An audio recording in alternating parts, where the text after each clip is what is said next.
नमस्कार, स्वागत है आप सभी का प्रश्नकाल में। मैं हूं प्रीति सिंह और मेरे साथ हैं हमारे संसदीय मामलों के संपादक अरविंद कुमार सिंह। प्रश्नकाल में हम आपके लिए अतारांकित प्रश्नों में से कुछ लोकहित और जनहित से जुड़े प्रश्नों को चुनकर लेकर आते हैं।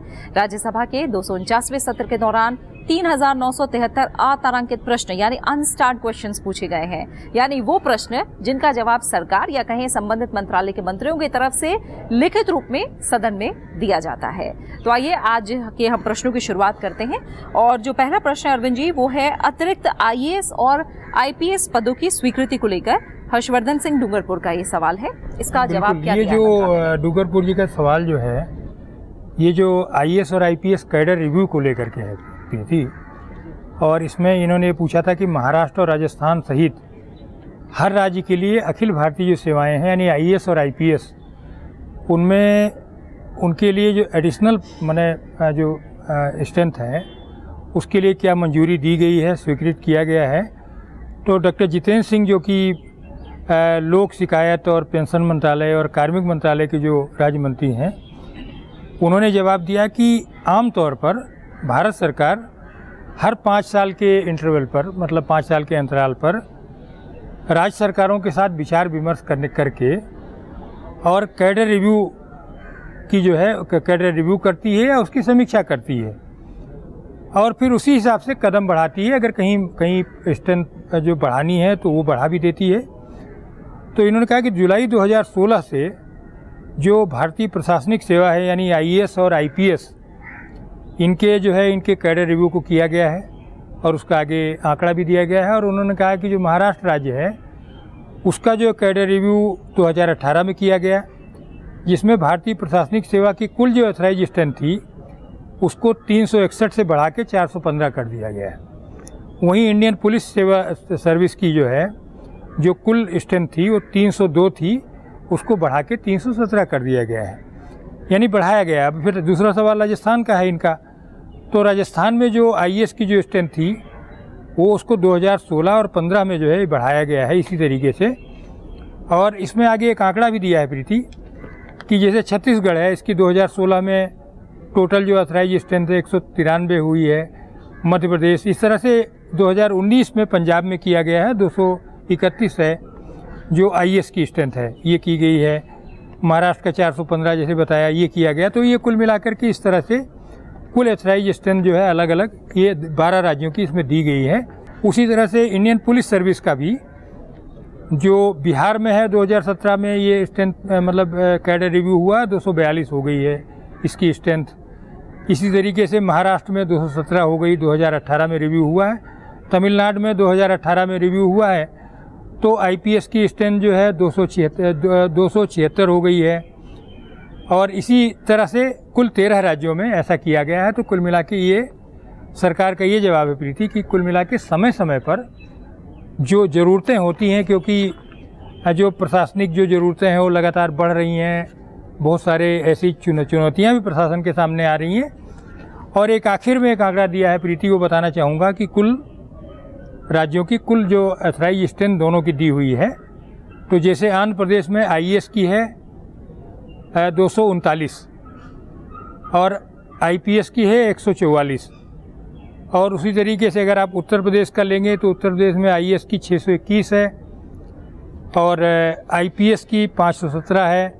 पश्चिम बंगाल में आईएएस का 378 है और 347 है आईपीएस की। तो इस तरह राज्यवार पूरा विवरण दिया हुआ है और ये है कुल मिलाकर के। तो समय समय पर जैसा इनका कहना है कि कैडर रिव्यू होता रहता है और ताकि प्रशासनिक जो ज़रूरतें हैं वो पूरी हो सकें। अब अगला सवाल जो है प्रीति बड़ा महत्वपूर्ण सवाल है, क्योंकि अभी भी टेक्नोलॉजी में बहुत सारे मामलों में हम पीछे हैं। जो चिपों के निर्माण का मसला है, केजे अल्फोंसो जी का सवाल है, ये क्या है, क्या चिपों के निर्माण में है, कम आगे बढ़ रहे हैं या अभी भी हम दूसरे देशों की मदद ले रहे हैं, क्या है इसका जवाब जो है? जो चिप के निर्माण को लेकर सवाल है केजे अल्फोंस जी का, उन्होंने पूछा है कि क्या इलेक्ट्रॉनिक विनिर्माण में बहुत प्रगति होने के बावजूद भारत कुछ प्रमुख घटकों के विनिर्माण में अब भी काफ़ी पीछे है और देश में कब तक इलेक्ट्रॉनिक्स में अत्यावश्यक घटक एक तरह से कहें कि जो इलेक्ट्रॉनिक्स में एक महत्वपूर्ण चीज़ है वो है चिप, और उसके निर्माण करने में सक्षम होगा, कब तक होगा देश? तो इसका जवाब दिया इलेक्ट्रॉनिकी और सूचना प्रौद्योगिकी मंत्री रविशंकर प्रसाद ने। उन्होंने बताया कि जो इलेक्ट्रॉनिकी हार्डवेयर विनिर्माण के संवर्धन के लिए उठाए गए कदमों और इस उद्योग के प्रयासों के परिणाम स्वरूप जो घरेलू इलेक्ट्रॉनिक उत्पादन है वो पिछले 4 वर्षों के दौरान लगभग 25% की सकल वार्षिक वृद्धि दर से बढ़कर 2014-15 में ये था 1,90,366 करोड़ रुपए, जो 4 साल में बढ़कर 2018-19 में लगभग 4,58,006 करोड़ रुपए हो गया। तो इसमें वृद्धि हुई है इलेक्ट्रॉनिकी उत्पादन में। लेकिन अगर उसमें हम चिप का कंपोनेंट देखें कि चिप बनाने में क्या हुआ है, तो चिप में हम उस तरह से प्रगति नहीं कर पाए हैं चिप निर्माण में। और ये बताया गया है कि विश्व व्यापार संगठन के सूचना प्रौद्योगिकी करार और आसियान, कोरिया और जापान जैसे अलग अलग देशों के साथ निःशुल्क व्यापार करार का एक हस्ताक्षरकर्ता भी है भारत। और इसके अंतर्गत जो चिप है, जिसको सेमीकंडक्टर एकीकृत सर्किट कहा जाता है, उसके सहित तमाम इलेक्ट्रॉनिक उत्पादों को आधारभूत सीमा शुल्क पर आयात किया जा रहा है। यानी चिप भी एक कंपोनेंट है जिसको आयात किया जा रहा है कोरिया, आसियान देश और जापान जैसे अलग अलग देशों से। और इसमें बताया गया है कि घरेलू इलेक्ट्रॉनिकी हार्डवेयर विनिर्माण क्षेत्र के बहुत से क्षमताएं हैं। इसके कारण जो प्रतिस्पर्धी देश हैं उनकी तुलना में जो लेवल प्लेइंग फील्ड है उसकी कमी है भारत में, और घरेलू उद्योग को अप्रतिस्पर्धात्मक बनाता है ये चिप के निर्माण को लेकर। अगर बात करें, पर्याप्त अवसंरचना की कमी है, यानी इंफ्रास्ट्रक्चर उस तरह का नहीं है चिप निर्माण के लिए जो होना चाहिए। घरेलू आपूर्ति श्रृंखला, लॉजिस्टिक्स की कमी, वित्त पोषण की अधिक लागत आ रही है, यानी कम दाम में ये बाहर बन जा रहा है, आयात हो जा रहा है, उससे ज़्यादा लागत लगेगी अगर हम इसका निर्माण यहाँ करते हैं तो कई दिक्कतें। हाँ, और गुणवत्ता युक्त ऊर्जा और जल की अपर्याप्त उपलब्धता और भी कई चीज़ें, सीमित डिज़ाइन क्षमताएं हैं और उद्योग द्वारा R&D पर फोकस शामिल है। उन्होंने ये भी बताया है कि अंतरिक्ष विभाग के तहत अर्धचालक प्रयोगशाला चंडीगढ़, जो एक स्वायत्त निकाय है, इसके तहत इसरो और अन्य सरकारी संगठनों के लिए विभिन्न प्रकार की 200 चिपों का उत्पादन किया गया है। और साथ ही ये बताया है कि देश में कोई वाणिज्यिक सेमीकंडक्टर वेफर फैब्रिकेशन सुविधा नहीं है जिनसे चिप निर्माण हो।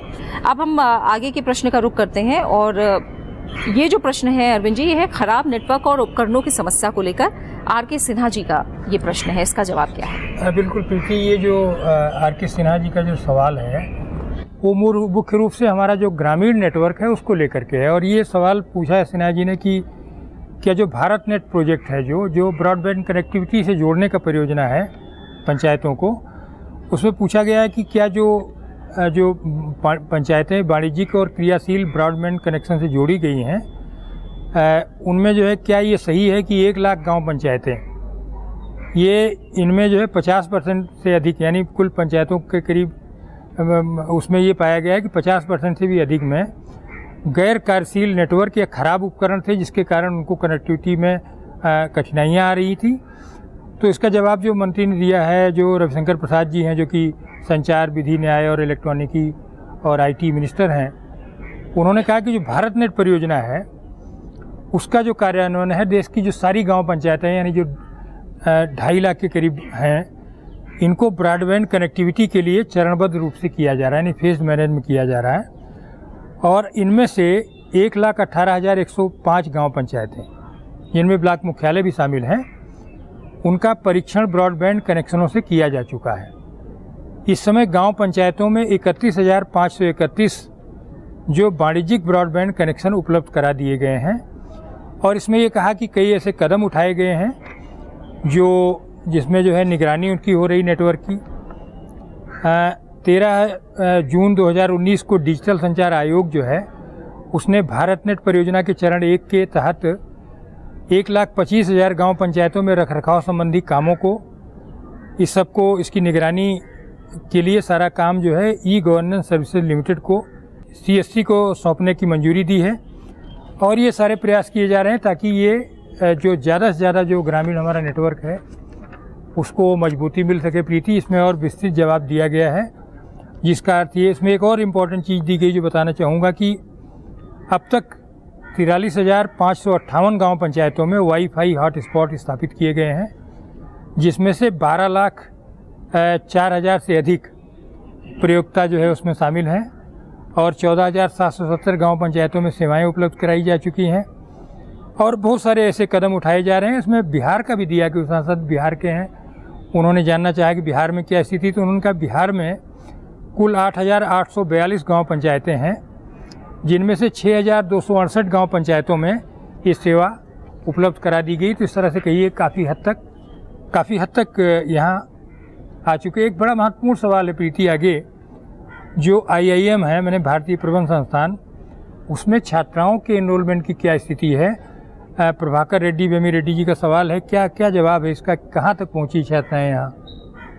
जी, उनका जो सवाल है वो पूछ रहे हैं कि जो पिछले 3 वर्ष के दौरान विभिन्न IIM है, भारतीय प्रबंध संस्थान, उनमें छात्रों का वर्षवार और IIM वार ब्यौरा क्या है और क्या 2017 में 30% से घटकर 2018 में अब ये 26% ही रह गया है। अगर हाँ तो 2019 के दौरान कमी का ब्यौरा क्या है और कारण भी पूछे उन्होंने।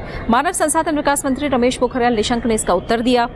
उन्होंने यहाँ पर 3 वर्षों के दौरान जो सभी 20 भारतीय प्रबंध संस्थान IIM है उनमें उन्होंने छात्रों का वर्षवार ब्यौरा बताया है और संस्थानवार भी बताया है, जैसे IIM Ahmedabad, IIM Bangalore, IIM Kozhikode, IIM Lucknow, ऐसे संस्थानवार 20 संस्थानों का ब्यौरा भी बताया है। तो इसमें हम देखें तो कुल जो 20 संस्थान हैं उसमें 2017-18 जो बैच है उसमें, है ना? हाँ, इसमें हम देख रहे हैं 2017 से 2019 बैच में कुल 20 संस्थानों में 1,199 छात्राएं हैं और वहीं 2018-20 का जो बैच है उसमें कुल हम देख रहे हैं 1,349 छात्राएं एनरोल्ड हैं। वहीं 2019-21 का जो बैच है उसमें जो एनरोल्ड छात्राएं हैं वो 1,619 है। यानी हम देख रहे हैं तो ये हर बैच में बढ़ रहा है, ना कि घट रहा है।